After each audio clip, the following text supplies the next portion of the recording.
ये तो हमारी गाड़ी है।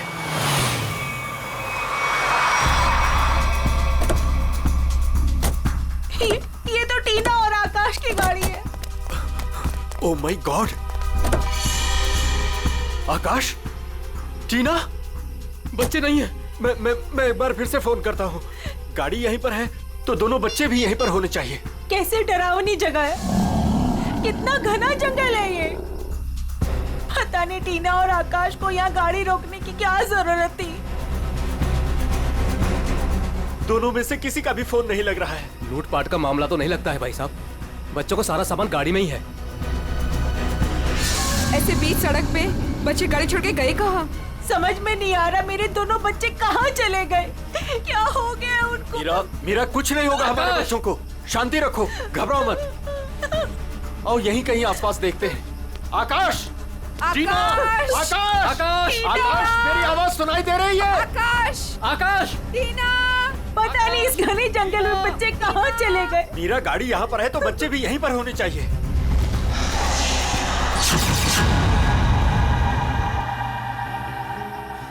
भाई साहब, कहीं कोई कुछ भी नहीं है वहाँ। यहाँ पर भी नजर नहीं आ रहा है। सन्नाटा। चुप हो जा।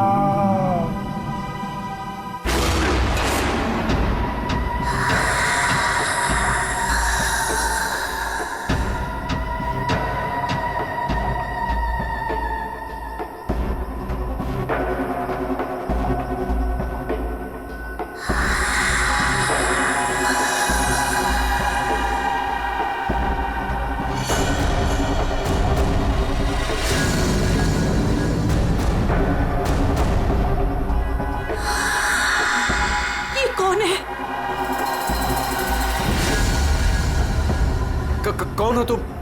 कौन हो तुम? जाओ, जाओ यहाँ से। बोलो, आवाज बिल्कुल नहीं, वरना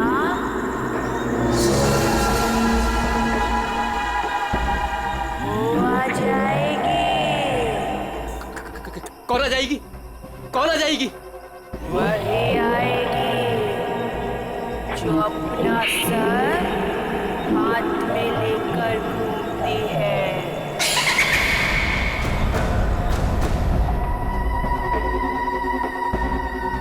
वो आ जाएगी।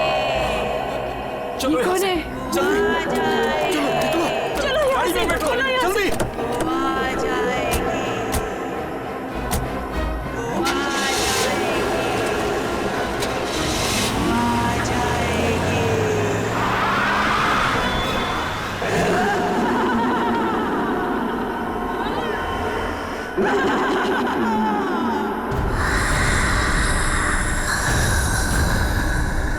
आ जाएगी।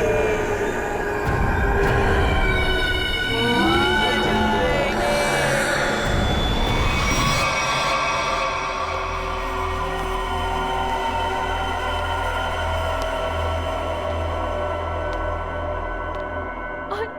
और तभी एक औरत आई।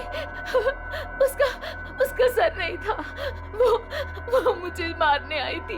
वो मुझे मारने आई थी। उसका कटा सर उसके हाथ में ही था। वो मुझे मार डालेगी। वो मुझे मार डालेगी। बचा लो मुझे। वो मुझे मार डालेगी। ये क्या हो गया मेरी वत्सला को? कैसे बर्ताव कर रही है? अब क्या करूं मैं?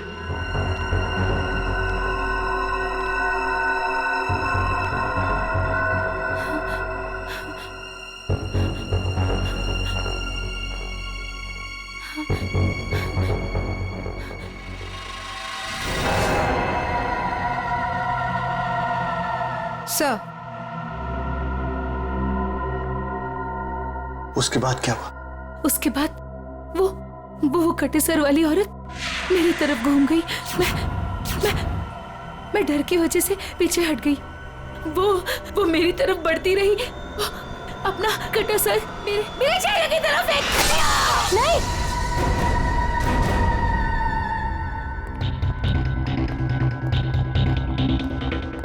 डॉक्टर साहब, क्या हुआ है मेरी वाइफ को?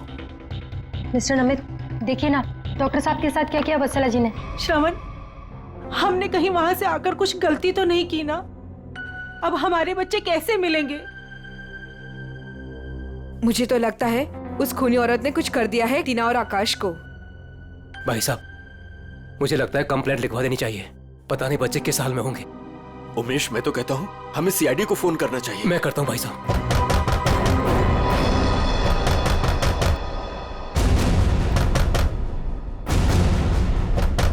ये इस तरह से दरवाजा कौन पीट रहा है? मैं देखता हूँ।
नहीं डॉक्टर साहब, मैं अपनी वाइफ को किसी भी हॉस्पिटल में एडमिट नहीं करने वाला।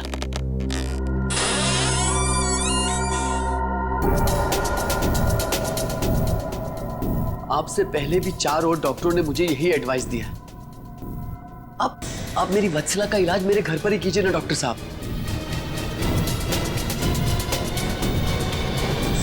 मैं अपनी वत्सला को अपने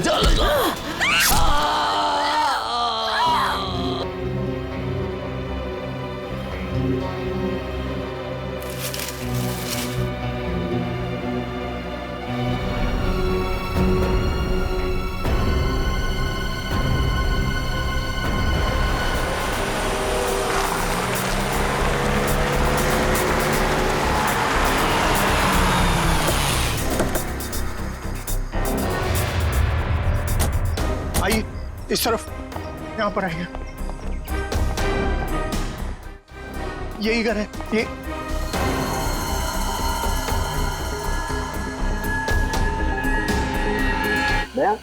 हाँ सर।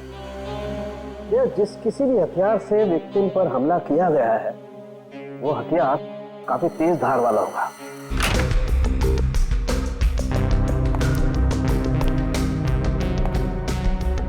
बेड पर तो कोई खून नहीं।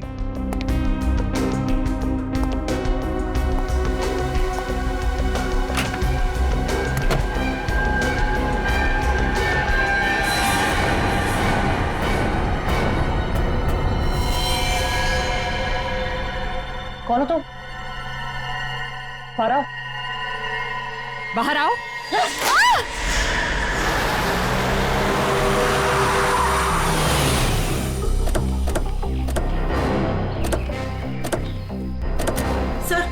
सर यही है मेरी टीना और आकाश की गाड़ी। यहीं पर मेरे बच्चों पे वो मुसीबत आई थी।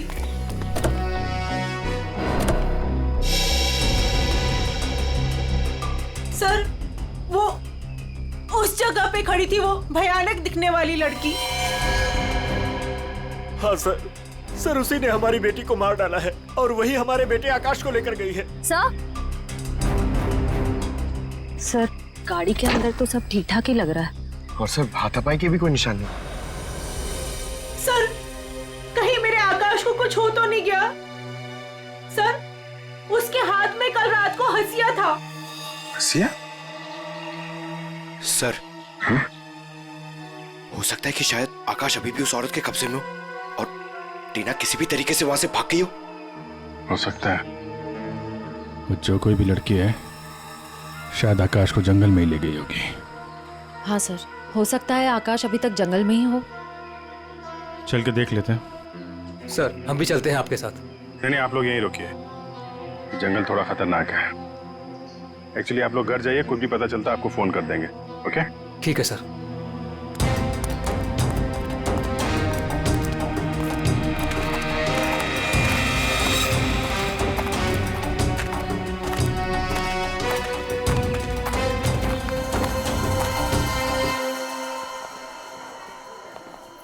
डॉक्टर साहब, वो आदमी कहाँ है जो खून से लथपथ आपके हॉस्पिटल में आया था? सर वो आदमी अंदर है।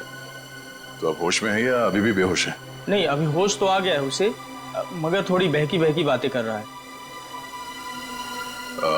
क्या हम उनसे मिल सकते हैं? जी बिल्कुल, आइए।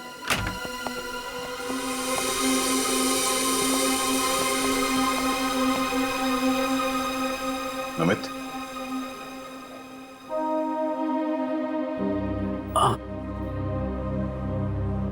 कौन? हम लोग सीआईडी से हैं।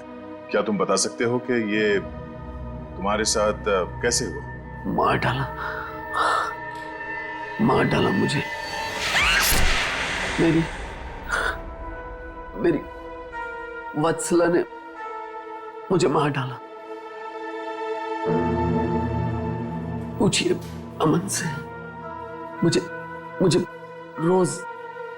रोज पीटती थी, पर मैंने कभी भी गुस्से से उसे नहीं घूरा। हाँ सर, मैं हमेशा इस बेचारे की दर्द भरी आवाज सुनता था। मैं समझ जाता था कि भाभी जी का बेलन इसके सर पर बज रहा है।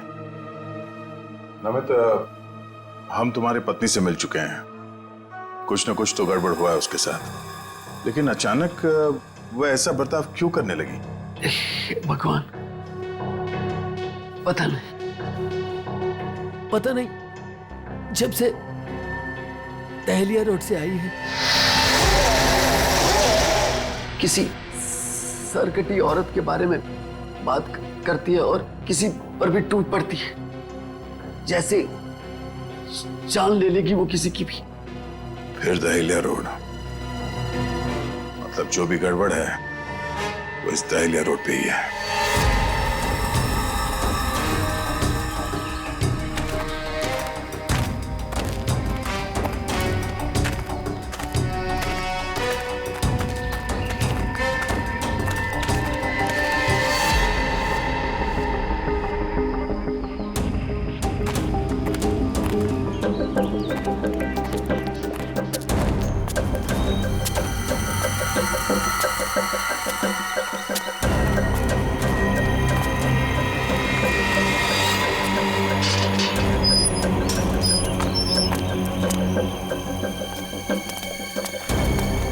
ये तो बिल्कुल हॉरर फिल्म की तरह बंगला है, जंगल के बीच में इतना सुनसान।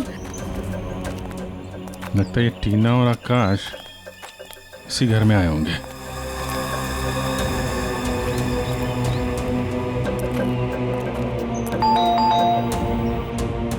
ज्यादा फिल्में मत देखा करो।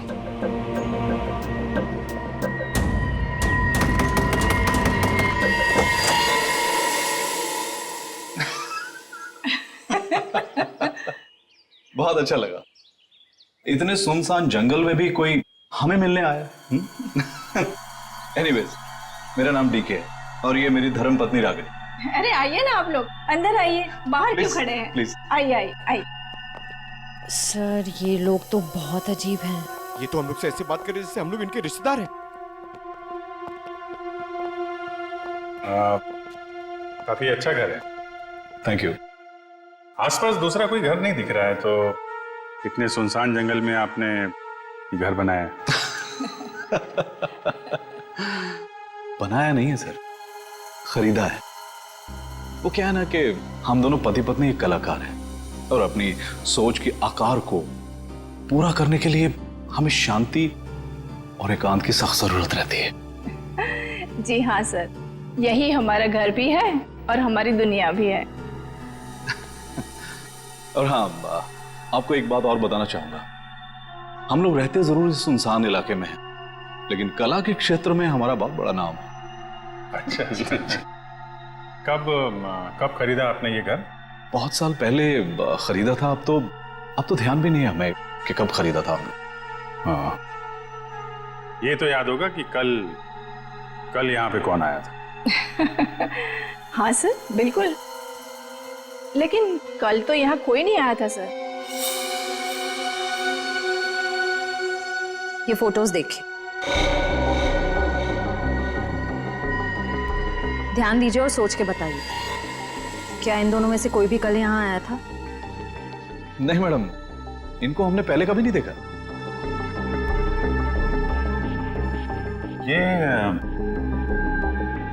ये कौन है? ये हमारी बेटी अंशिता। 14 जुलाई 2013 को प्लेग की वजह से इसकी मृत्यु हो गई थी। बहुत याद आती है हमें हमारी बेटी की। हम लोग आपसे कितने सारे सवाल पूछे जा रहे हैं, आप नहीं पूछेंगे कि हम लोग कौन हैं और क्यों इतने सारे सवाल कर रहे हैं आपसे?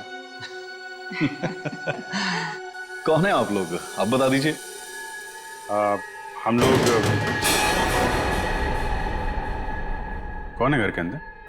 नहीं, कोई नहीं है। नहीं कोई है।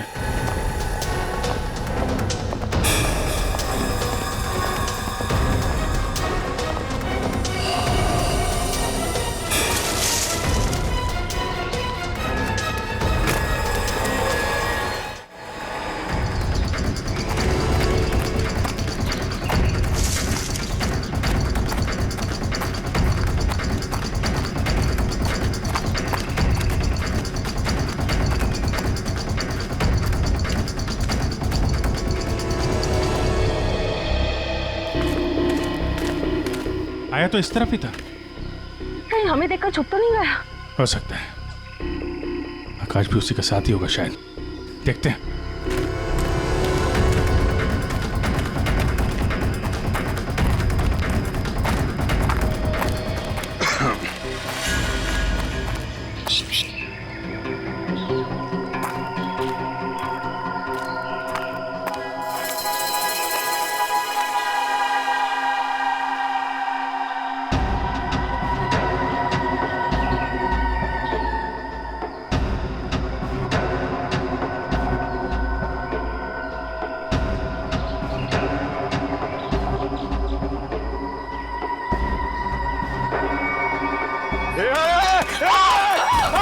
नहीं फायर नहीं। कर नीचे। कौन हो तुम? क्या कर रही थी उस घर के अंदर? हसिया नीचे फेंको। टीना को तुमने मारा था ना? आकाश का धीरे बोलो, वो सुन लेगी। वो तुम्हारे पीछे खड़ी है।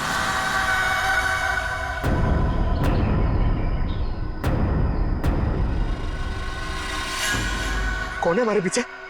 कोई नहीं है, लगता दिमाग हिला हुआ इसका। क्या दिखा रही है? कौन है पीछे? वो तुम्हारे पीछे बिना सर वाली औरत अपना सर हाथ में लेके दिखा रही है। सर, ये उस सिरकटी औरत की बात कर रही सर, वत्सला जैसी बातें कर रही है। हमारे पीछे कोई नहीं है। किसकी बात कर रही हो तुम? ऐसे नीचे करो, नीचे रखो। मैं मार दूंगी उसे, मैं मार दूंगी उसे, मैं मार दूंगी।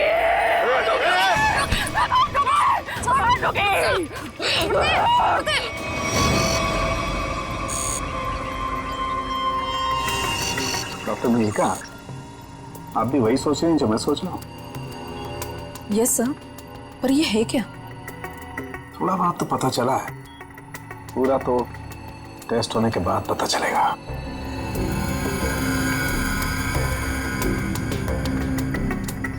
सर, मुझे लगता है कि आप ये कलर एरिया देख रहे हैं। ये ब्रेन टेल की नर्व्स की तरफ आ रहा है।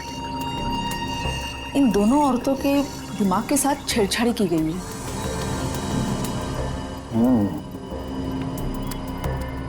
सर, इनकी याददाश्त से छेड़छाड़ की गई है।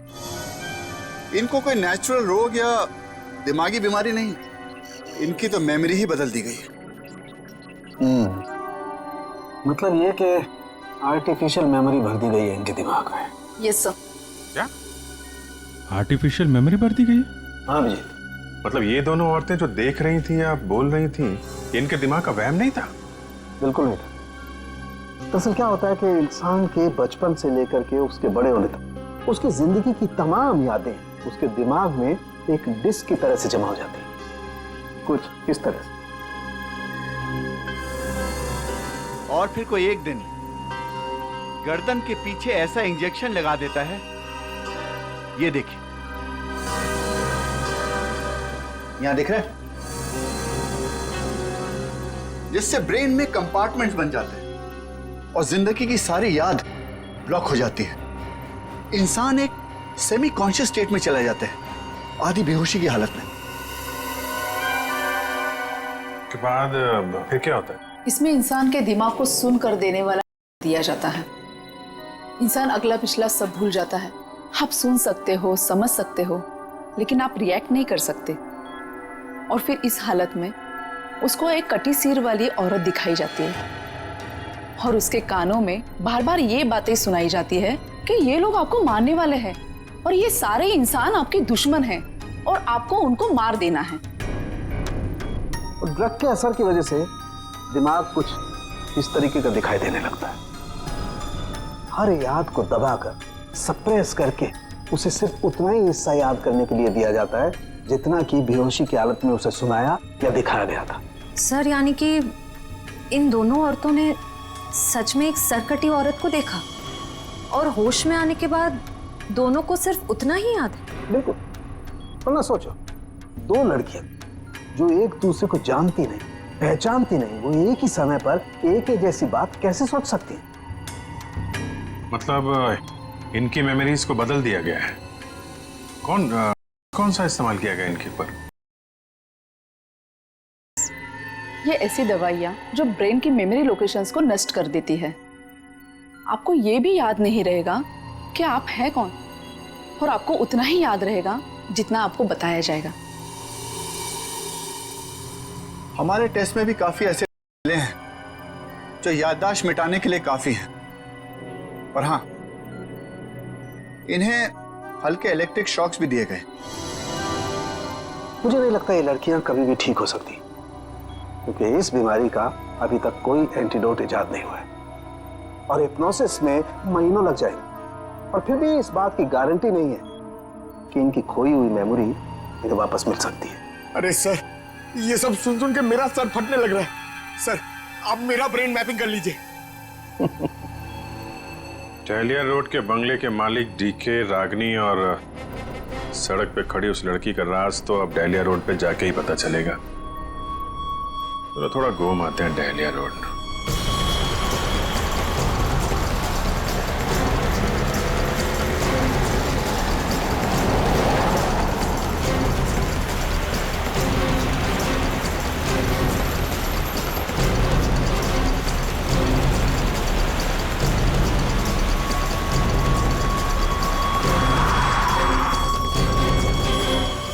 ये हमारी बेटी अंचिता है। 14 जुलाई 2013 को प्लेग की वजह से इसकी मृत्यु हो गई थी। ये तो वही लड़की है, टीके और रागिनी की मरी हुई बेटी। मेरी मदद कीजिए प्लीज। कैसी मदद? मेरा मतलब क्या मदद चाहिए आपको? मेरे मम्मी पापा अचानक से बेहोश हो गए।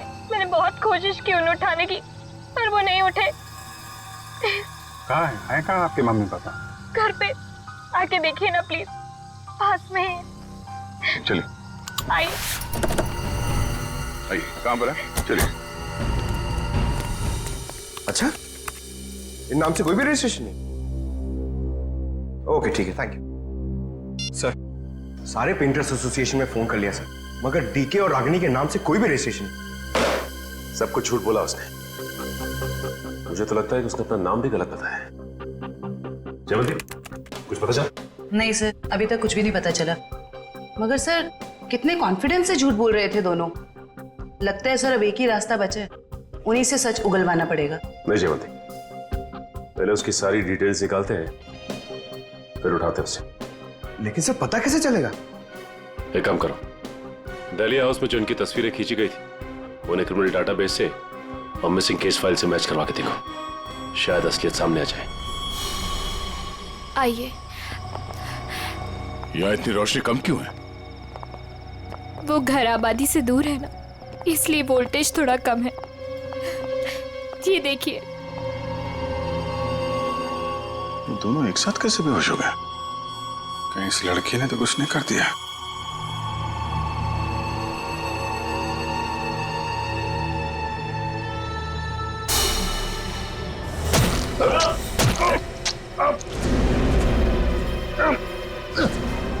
ठीक है।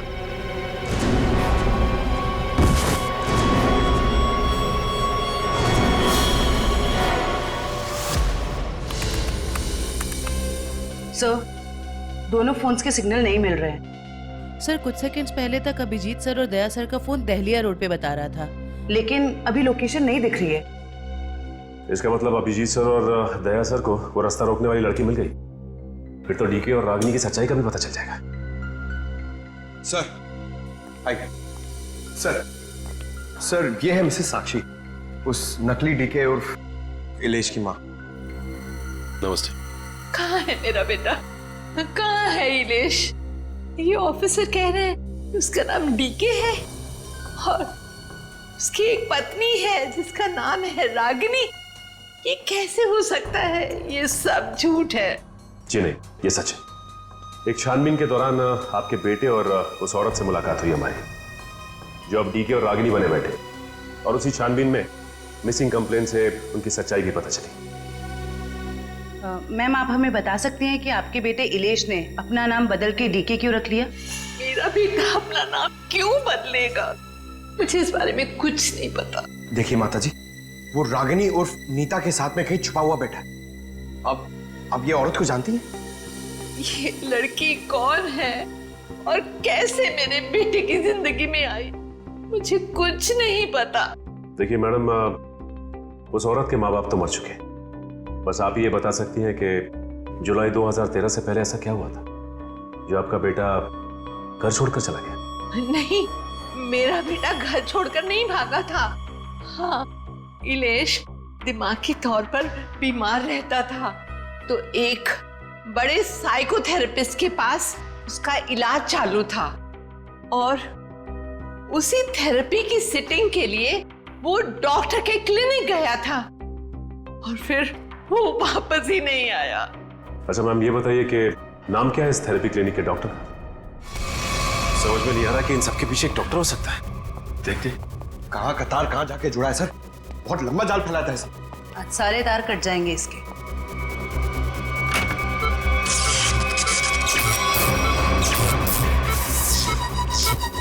Oh my God।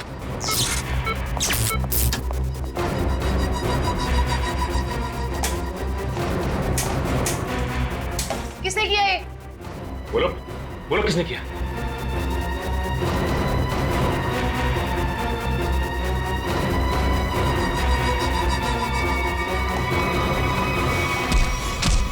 बता, कौन है इन सबके पीछे? तुम उस बिना सर वाली औरत के साथ मिले हो ना? मैं नहीं, तुम उस सरकटी औरत के साथ मिले हुए हो। मैं जानता हूं, मैं छोड़ूंगा नहीं तुमको। तुम और उस औरत दोनों को खत्म कर दूंगा मैं। तू मुझे मारना चाहता है ना? छोड़ूंगा नहीं तुम्हें।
सर, डालिया रोड यही है।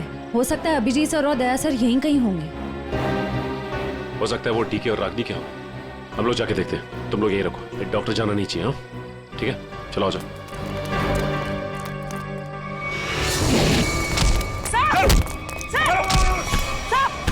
अभिजीत सर, क्या कर रहे हो आप लोग? संभालो। क्या कर रहे हो? अभिजीत सर, क्या कर रहे हो? Please, please. नहीं सर। चल जल्दी, चल। एंटीडोट दे जल्दी। संभालो।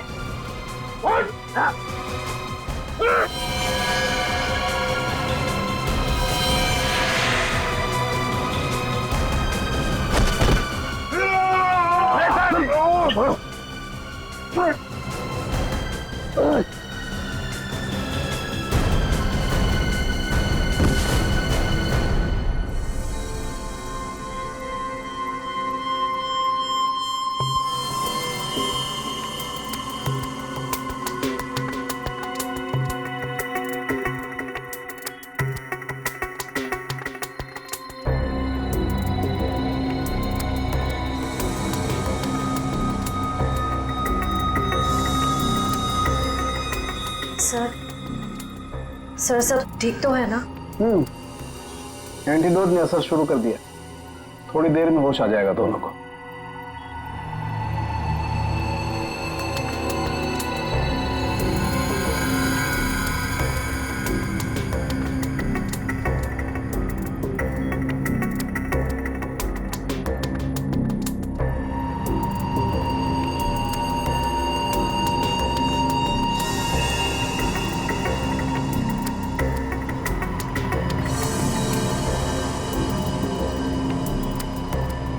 शुक्र मनाओ डॉक्टर सालुंके, अगर ये दोनों ठीक हुए हैं तो सिर्फ मेरी वजह से।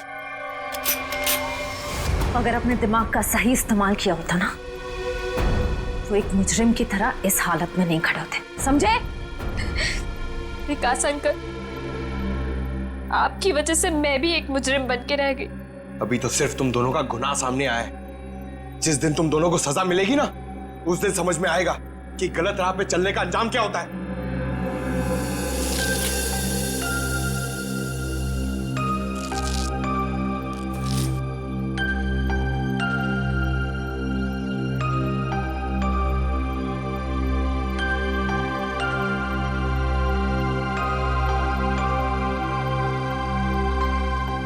हम ये दहलिया रोड वाले बंगले पे?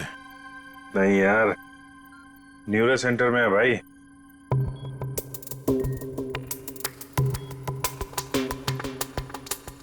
और मुजरिम हमारे सामने खड़ा है।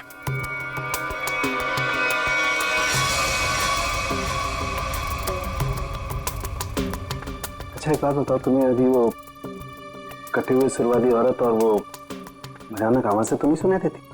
सर वो तो उस वत्सला के दिमाग में था, और वो जंगल वाली लड़की के दिमाग में भी वो जो हंसिया लेके घूम रहे थे।